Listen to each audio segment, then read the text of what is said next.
The text came Thursday evening while I was reviewing Q1 earnings reports in my home office. 3 years of building in silence, and my sister Rachel still thought I worked retail at the mall. I wasn't hiding. I was watching. Rachel had always been the golden child. Stanford MBA. Engagement to Marcus Chin, whose family ran a prestigious investment banking firm in Manhattan. Our parents had spent my entire childhood holding her up as the standard I'd never reach. "Why can't you be more like Rachel?" became the soundtrack of my life. When I was 16, I told our parents I wanted to start an online business selling vintage clothing. Dad laughed so hard he choked on his coffee. "Sweetie, leave the business ideas to Rachel. You're more of a helper. Maybe you could work in her company someday." Rachel smirked. "I mean, retail is perfect for you, Em. Low pressure. No real responsibility." I stopped sharing my ideas after that. At 18, I got a part-time job at a boutique in the mall. What my family didn't know was that I was studying every aspect of the operation. Inventory management, customer psychology, pricing strategies, supplier relationships. The owner, Margaret, was 67 and treated me like the daughter she never had. "You have an eye for this," Margaret told me after 6 months. "You see patterns I miss." I spent my evenings taking online courses in business analytics, digital marketing, and supply chain management. I saved every penny from my retail job. I watched, learned, and planned. Meanwhile, Rachel sailed through her MBA program. Every family dinner became a celebration of her achievements. Internship at Goldman Sachs. Job offers from 3 top firms. Promotion to associate director at 26. "Your sister is going places," Dad would say, looking at me with barely concealed disappointment. "Maybe she can help you get a better position at a corporate store or something." I smiled politely. Maybe. What they didn't see was the spreadsheet on my laptop. The business plan I'd refined 47 times. The supplier relationships I'd been building through Margaret's connections. The gap in the market I'd identified. Sustainable vintage fashion for Gen Z consumers who wanted unique pieces with verified authenticity. When I was 23, Margaret got sick. Stage 4 pancreatic cancer. She called me to her hospital bed and handed me a folder. "I'm leaving you the boutique," she said. "Not because I pity you. Because you're the only person who understands what I built here. What it could become. Margaret, I can't. You can. And you will." Her grip on my hand was surprisingly strong. "But Emily, promise me something. Don't let anyone make you small. I watched your family at that Christmas party. They don't see you. Build something so big they can't look away." She died 2 weeks later. Left me the boutique, her supplier contacts, and $47,000 in savings with one instruction: make it matter. I took a week to grieve. Then I got to work. I kept the physical boutique running. My family still thought that's all I did.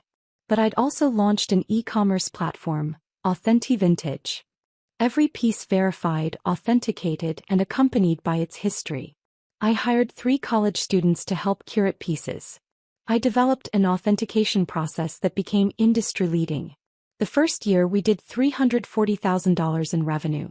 I lived in my studio apartment, ate ramen, and reinvested everything. My family never asked about my life. At Christmas that year, Rachel announced her promotion. I brought a bottle of wine and listened to everyone celebrate her brilliance. "Still at the boutique?" Dad asked during dessert, the way someone might ask about a terminal illness. "Yes," I said simply. "Well, everyone's path is different," Mom added with practiced sympathy. "Not everyone is cut out for corporate success." Rachel squeezed her fiancé Marcus's hand. "At least Emily has job security. Retail always needs workers." I smiled. That's true. By year 2, Authentic Vintage was doing $4.2 million in revenue. I'd hired a full team: authentication experts, photographers, customer service specialists, a head of logistics. We'd expanded into vintage luxury goods, handbags, jewelry, watches. Every piece verified by industry experts. I moved into a better apartment but kept it modest. Drove the same 10-year-old Honda. Wore clothes from our own inventory. The only indulgence was my home office. 3 monitors, ergonomic everything, and the best tech money could buy. My parents thought I'd finally upgraded from a studio. They'd never actually visited, so they didn't know the second bedroom was now my war room. Floor-to-ceiling whiteboards tracking expansion plans, supplier relationships, and market analysis. Year 3 changed everything. A fashion blogger with 2.3 million followers bought a 1960s Chanel bag from us. She posted a video about our authentication process, our sustainability mission, and the story behind each piece. We went viral. Revenue hit $28 million that year. We expanded internationally. I brought on a CFO, a chief technology officer, and a head of growth. We raised $15 million in series of funding at a $180 million valuation. I maintained majority ownership, 73% of voting shares. Forbes reached out for their 30 under 30 list. I declined. Too visible. TechCrunch wanted to profile the mysterious founder of Authentic Vintage. I said no through my PR team. The Wall Street Journal had been persistent for 8 months. They wanted to do a feature on young entrepreneurs revolutionizing sustainable commerce. My PR director Sarah kept pushing me. Emily, this is the Wall Street Journal. This is legacy coverage. This puts you on the map with institutional investors, potential acquisition partners, and my family reads the Wall Street Journal, I said quietly. Sarah paused. Is that a problem? I thought about Margaret's words. Don't let anyone make you small. Schedule it, I told her. But I want publication control on timing. The interview happened in February. The journalist Patricia Morrison spent 3 days with me. Toured our authentication facility. Interviewed my team. Reviewed our financials.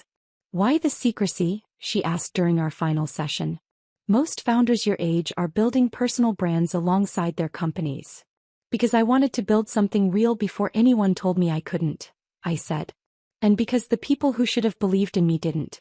I needed to prove it to myself first. Patricia's eyes softened.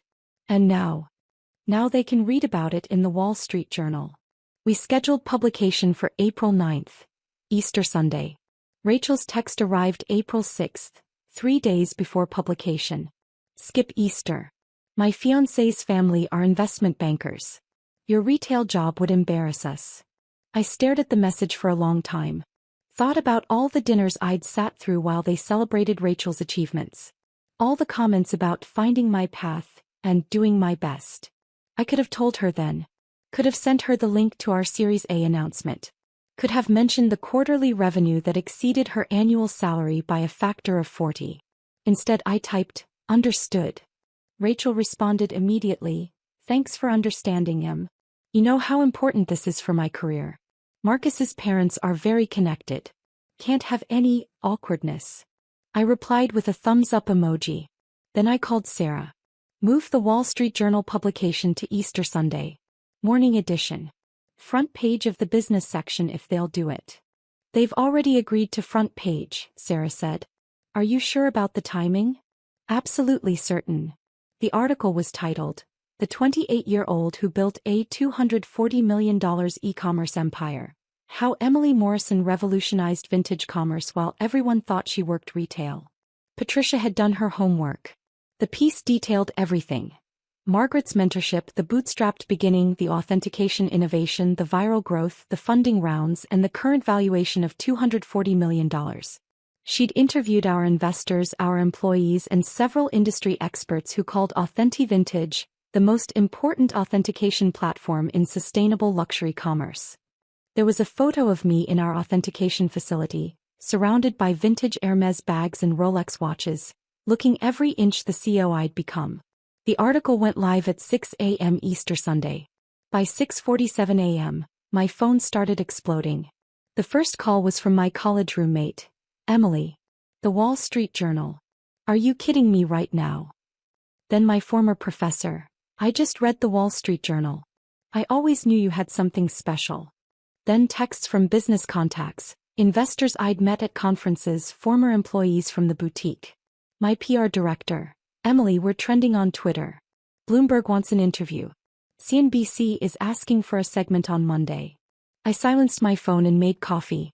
Imagine my family sitting down to Easter brunch at Rachel's future in-laws' estate in Connecticut. Imagine someone pulling out their phone to check the news. The first message from my family came at 9:23 a.m. Rachel, call me right now. Then Mom, Emily, we need to talk. There's an article. Then Dad, is this some kind of joke? I didn't respond to any of them. Instead, I drove to Margaret's grave. Brought fresh flowers. Peonies her favorite. Sat on the bench nearby and read the article out loud to her. You told me to make it matter, I said to the headstone. I think we did it, Margaret. I really think we did. My phone buzzed continuously. I turned it off. By noon, my personal assistant texted my backup phone. Your family is calling the office. Your mom found the main line. She's called 14 times. Don't answer, I replied. At 2 p.m. I turned my phone back on. 47 missed calls. 63 text messages. Rachel's messages escalated from demanding to desperate. 9:23, call me right now. 9:45, Marcus's parents saw the article. 10:12, everyone is asking why I said my sister works retail. 10:47, his mother just asked why we uninvited you.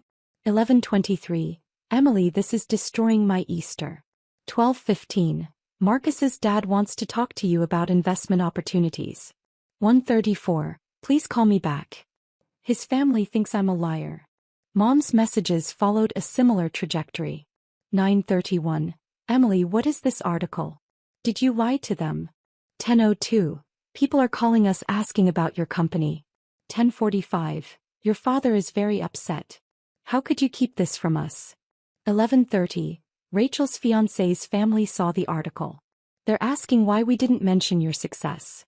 12:50, this is very embarrassing for us, Emily. We look like we don't know our own daughter. Dad's messages were shorter but more frequent. 9:38, is this real? 9:52, why didn't you tell us? 10:15, I need the name of your CF. 10:48, we should talk about investment opportunities for the family. 11:40, Emily, answer your phone. 1:15, this is unacceptable. We're your family. I made myself lunch. Responded to work emails. Scheduled meetings for the week. At 3 p.m., I finally replied to the family group chat with a single message. I'll be available to talk Tuesday after 2 p.m. Enjoy your Easter. Rachel called immediately. I let it ring. She texted, you can't do this to me. I replied, you uninvited me, remember? Your retail job would embarrass us. I'm just respecting your wishes. That was before I knew. Before you knew what? That I was worth talking to? That I was successful enough to acknowledge? You made it very clear what you thought of me. My phone rang again. Wait, then Mom, then Dad, then Marcus, Rachel's fiancé who I'd met exactly twice. I turned the phone off and spent the rest of Easter Sunday reading the responses to the Wall Street Journal article. The business community was buzzing. 3 acquisition inquiries came through my business email. 2 major investors requested meetings. CNBC confirmed their Monday morning segment. Tuesday at 2 p.m. I sat in my office and called my parents on video chat. They appeared on screen sitting on their couch, Dad in his reading glasses, Mom with her hair perfectly styled despite the obvious stress on her face. Emily, Mom started, her voice tight. We've been trying to reach you for 3 days. I said I'd be available Tuesday after 2. It's 2:01. Dad leaned forward. Young lady, you owe us an explanation. How could you keep something this significant from your family? I let the silence stretch. Took a sip of my coffee. Dad, when I was 16 I told you I wanted to start an online business. You laughed. Said business was for Rachel, not me. Said maybe I could work in her company someday as a helper. That was years ago. When I was 18 I got excited about the boutique job. You asked Mom if I needed help finding something with a future. At every family dinner for 10 years, you've asked Rachel about her career and asked me if I was still at that little shop. Mom's face flushed. We were concerned for your stability. You were embarrassed. There's a difference. I pulled out my tablet. Let me show you something. I shared my screen.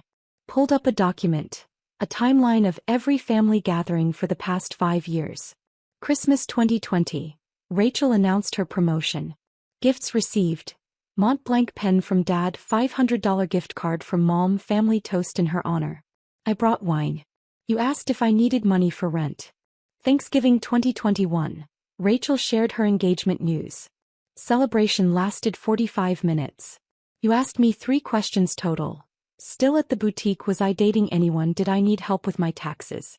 Easter 2022. Rachel discussed wedding venues.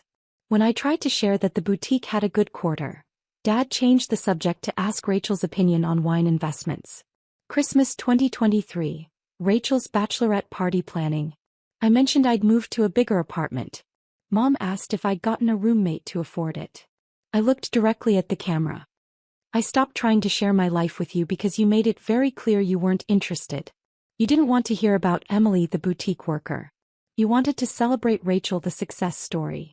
That's not fair, Mom whispered. Isn't it? Rachel texted me Thursday. Said I couldn't come to Easter because my retail job would embarrass her in front of Marcus's investment banker family. You were there when she sent it, weren't you, Mom? Because she told me, Mom agrees it's better if you skip it. Mom looked away. Dad's jaw tightened.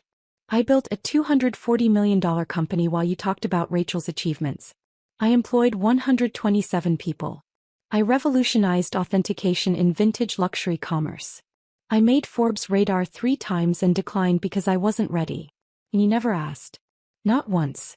Not in 5 years of building did you ever ask what I was actually doing with my life.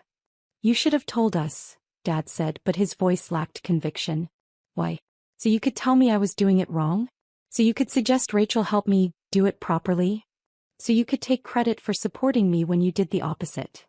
I pulled up another document. Here's every instance in the past 5 years where I tried to share something about my business and you dismissed it, changed the subject, or redirected praise to Rachel. 47 separate occasions. The silence was deafening. I don't understand, Mom finally said. If you were so successful, why live so modestly? Why not tell us? Because Margaret taught me something important before she died. She told me to build something so big you couldn't look away. But also, I was testing you. Wanted to see if you'd ever value me for who I was, not what I achieved. If you'd ever ask about my life when there wasn't a Wall Street Journal article forcing you to care. Dad cleared his throat. Emily, that's not fair. We're your parents. We love you. Do you? Or do you love the idea of me now that I'm successful enough to acknowledge? Now that my company's valuation is bigger than Rachel's entire career earnings? Now that Marcus's parents asked why you uninvited me? Rachel told you about that? Mom looked stricken. Rachel's been texting me nonstop since Sunday. She's upset that Marcus's family thinks she's a liar for saying I work retail. She's panicking because his father wants to discuss investment opportunities with me. She's furious that I ruined her Easter. I leaned back in my chair. But here's the thing. I didn't ruin anything. Rachel texted me that my job was too embarrassing. That was her choice. Her judgment. I just let her be right. I stayed away like she asked. You knew that article was coming, Dad said slowly. You timed it. The Wall Street Journal timed it. I just didn't stop them from publishing on Easter Sunday. Seemed fitting, actually. A resurrection story. Mom's hands twisted in her lap. What happens now? Now I continue building my company. I'm negotiating with 2 potential acquisition partners. One offer is $340 million. The other is $415 million with earn-out provisions. I'm also considering a Series B funding round that would value us at $600 million. I have CNBC tomorrow, Bloomberg on Thursday, and Forbes finally getting their profile. I paused, letting it sink in. And you continue your lives. Rachel plans her wedding. You celebrate her achievements. Nothing changes. Emily, please, Mom's voice cracked. You're our daughter. Am I? Then tell me something about my life that isn't in the Wall Street Journal article. Tell me one thing you know about who I actually am. The silence stretched for 30 seconds. 45. A minute. That's what I thought. I moved to end the call. Wait, Dad said sharply. We want to make this right. We want to be involved. I could help with your board strategy, and your mother knows people in fashion. No. The single word hung in the air. I don't need your help. I don't need your connections. I built this without you. Margaret believed in me. My team believed in me. My investors believed in me. The Wall Street Journal believed in me enough to run a front-page profile. The one group who didn't believe in me was my own family. That's not true, Mom protested. I pulled up one more document. Here's the business plan I wrote when I was 19.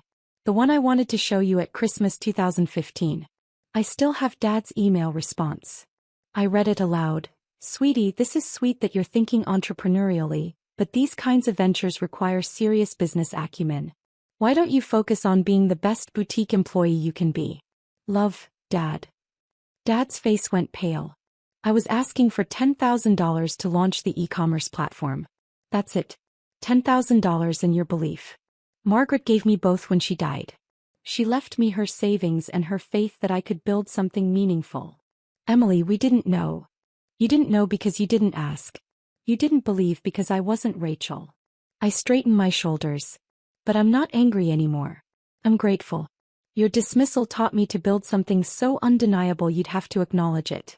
And I did. Can we see you? Mom asked quietly. Come to dinner? Maybe. Eventually. But not because you want to be associated with my success. Not because Marcus's parents are asking questions. Not because it's embarrassing that you didn't know. When you're ready to know me, Emily, the person, not the CEO, not the founder, not the Wall Street Journal profile, then we can talk. How will we know when you're ready? Dad asked. You won't. I will. And I'll reach out. I paused. But fair warning, I'm not interested in being your redemption story. I'm not interested in family photos for your Christmas card showing both successful daughters. I'm not interested in you telling your friends you always knew I had it in me. That's harsh, Dad said. Is it? Rachel uninvited me from Easter because my retail job was embarrassing. You've spent a decade making it clear I was the disappointing daughter. You don't get to rewrite that history because Forbes is calling. Mom was crying now. We love you, Emily. Maybe you do. Maybe you don't. But love isn't just a word. It's attention. It's interest. It's belief. It's asking questions and listening to answers. It's showing up even when the achievements aren't Instagram-worthy. I softened slightly. Margaret showed me what that looks like. My team shows me every day. Maybe someday you will too. What about Rachel? Mom asked. She's devastated. Marcus's family keeps asking about you. Rachel made her choices. She can live with them. I checked my watch. I have a call with Bloomberg in 10 minutes. I need to go. Emily, please. I'll call you when I'm ready. That's all I can offer right now. I ended the call before they could respond. My phone buzzed immediately. Wait. I answered. What? Emily, you can't do this to me. Her voice was high and tight. Marcus's mother has been asking nonstop about you. She wants to introduce you to their investment partners. His father is furious that I told them you work retail. They think I'm either a liar or completely out of touch with my own family. You told them I work retail because you believed I work retail. Because you never asked what I actually do. You never told me. Rachel, when was the last time you asked me a question about my life that wasn't condescending? When was the last time you had a conversation with me where you weren't explaining how the world works or comparing my life unfavorably to yours? Silence. That's what I thought. Kept my voice even. You texted me that my job would embarrass you. Those were your words. Your judgment. I just honored your request and stayed away. But you knew. You knew that article was coming and you let me. Let you what? Tell the truth about how you see me. Rachel, you didn't think I was worth inviting to Easter. That's real. That's who you are. The Wall Street Journal article didn't change that. It just made it inconvenient. This is ruining my engagement, she said, and there was real panic in her voice now. No. Your choices are ruining your engagement. You uninvited your sister because you were embarrassed by who you thought she was. Marcus's family is realizing that says more about you than it does about me. So you're just going to let my relationship fall apart? I'm not doing anything to your relationship. But Rachel, think about it. If Marcus's family respects me more because I'm successful and respects you less because you dismissed me, what does that tell you about their values? About his values? She was quiet for a long moment. I don't know what to do. That's not my problem to solve. I gentled my voice slightly. But here's some free advice. Stop trying to manage what other people think. Stop performing success and start being genuine. And maybe, just maybe, ask yourself why you needed to exclude your sister to feel worthy of your fiancé's family. She trailed off. I'm sorry. For what I said. For uninviting you. Are you sorry you said it or sorry it backfired? Another long silence. I don't know, she finally whispered. Then figure it out. When you know the difference, call me back. I paused. And Rachel? I hope Marcus is worth it. I hope his family is worth it. Because you traded your relationship with your sister for their approval. Make sure it's worth what it cost. I ended the call. The CNBC interview Monday morning went viral. The host, Sarah Chin, didn't pull punches. Emily, your family didn't know about your success for 5 years. That's extraordinary. Why the secrecy? It wasn't secrecy. It was silence. There's a difference. I wasn't hiding, I was building.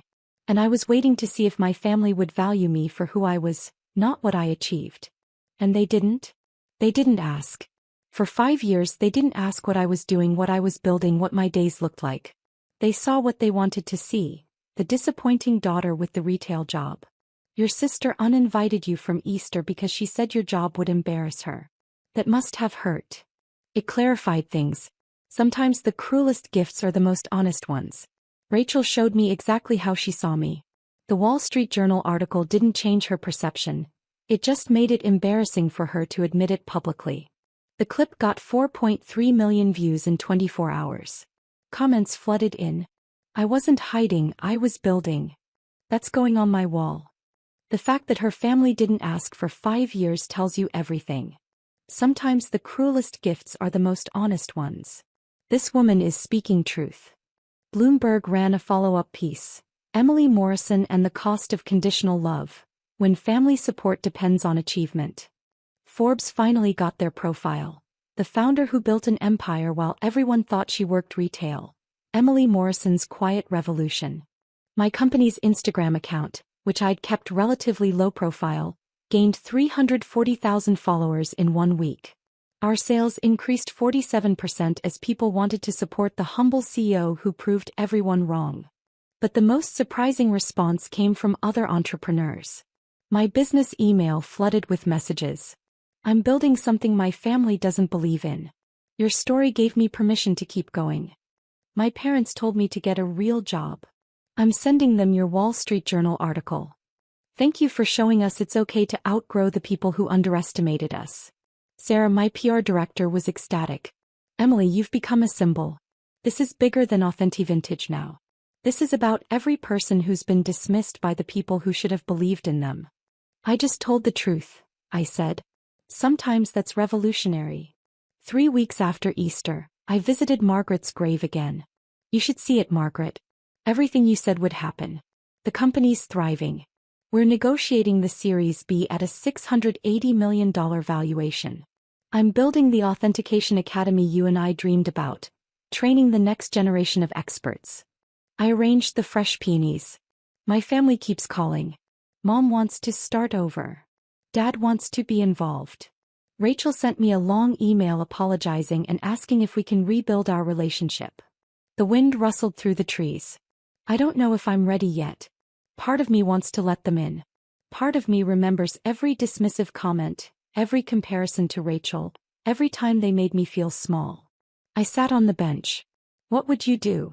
I could almost hear her voice. What do you want to do? Not what's fair, not what's right, not what's kind.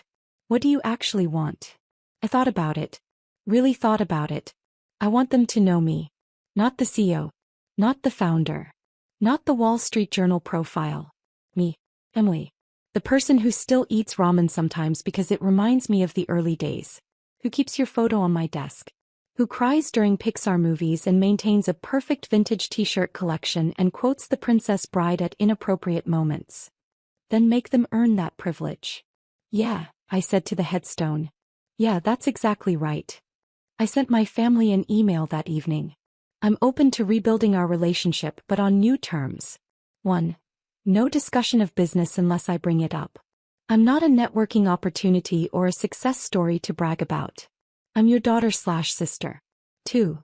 No rewriting history. Own the dismissals, the comparisons, the times you made me feel worthless. Don't pretend you always believed in me. 3. Meet my chosen family. My team, my mentors, my friends. The people who believed in me when you didn't. Respect them. 4.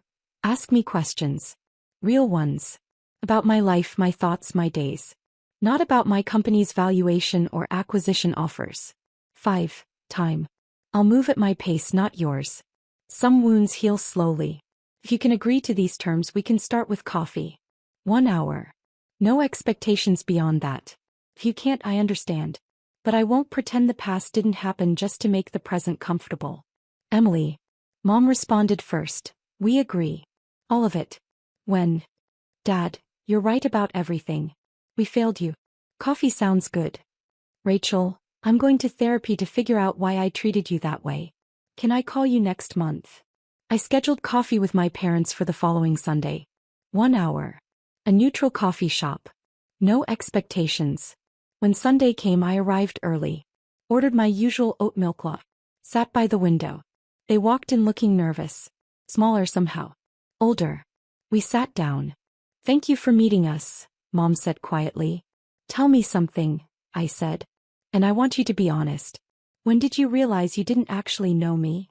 Dad and Mom exchanged glances. Dad spoke first. When I read the Wall Street Journal article, Patricia Morrison described you as quietly revolutionary and strategically patient. She quoted your employees saying you remember everyone's coffee order and handwrite thank you notes for every work anniversary. His voice cracked. I realized I couldn't have described you to a stranger. Not really. Not beyond works at a boutique, and quieter than Rachel. Mom nodded. I called your office to yell at you. Your assistant answered. She said, Morrison is in a meeting, but she always makes time for family. Let me check if she can step out. The care in her voice when she talked about you. I realized your assistant knew you better than I did. We failed you, Dad said simply. Not in the ways we're supposed to tell you we did. But truly failed you. We looked at you and saw what we expected, not who you were. I sipped my coffee. Let the silence sit. I'm not sure I can forgive that quickly, I said. But I'm willing to try to rebuild something. It won't be what we had. It'll be different. We'll take different, Mom said.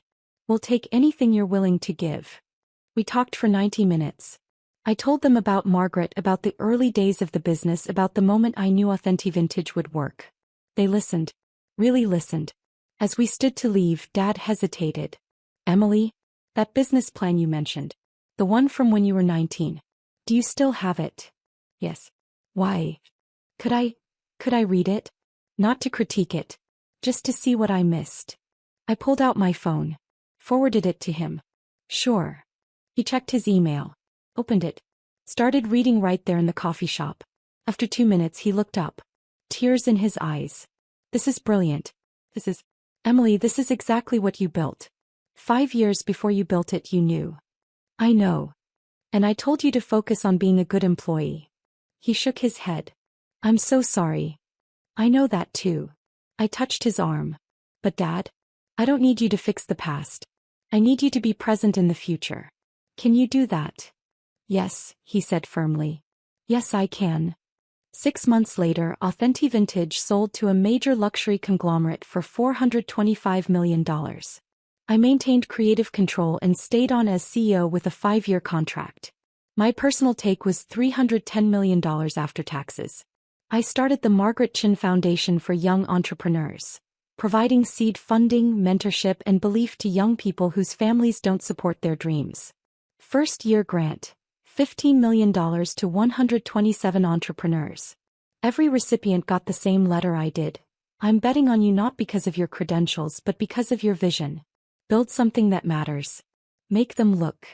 My relationship with my family evolved slowly. Coffee became monthly dinners.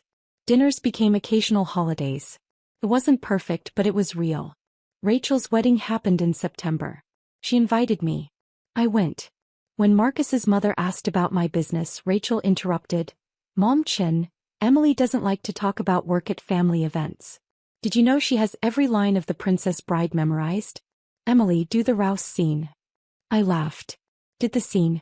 Rachel winked at me. Progress. At the reception, Dad pulled me aside. I've been reading your foundation's grant applications. These kids remind me of you. Brilliant ideas, no support. That's the point, I said. I was wondering. I'm retiring next year. Any chance the foundation could use a volunteer grant reviewer? Someone who's learned what real potential looks like. I studied his face.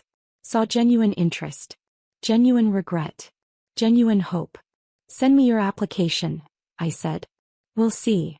He smiled. Thank you for the chance. Thank Margaret, I said. She's the one who taught me that everyone deserves someone who believes in them. Even people who didn't believe in themselves soon enough. The Wall Street Journal ran a follow-up piece 1 year later. Emily Morrison's Margaret Chin Foundation, betting on the dismissed. The final paragraph read, when asked what she wants her legacy to be, Morrison doesn't hesitate. I want every person who's been told they're not enough to know that the people who dismiss you are just admitting they can't see clearly. Build anyway. Succeed anyway. And when you do, remember who believed in you when believing cost something. Those are your people. Everyone else is just audience. I framed that paragraph. Hung it next to Margaret's photo in my office. Below it, I added one line in my own handwriting. I wasn't hiding. I was building. There's a difference. And there was.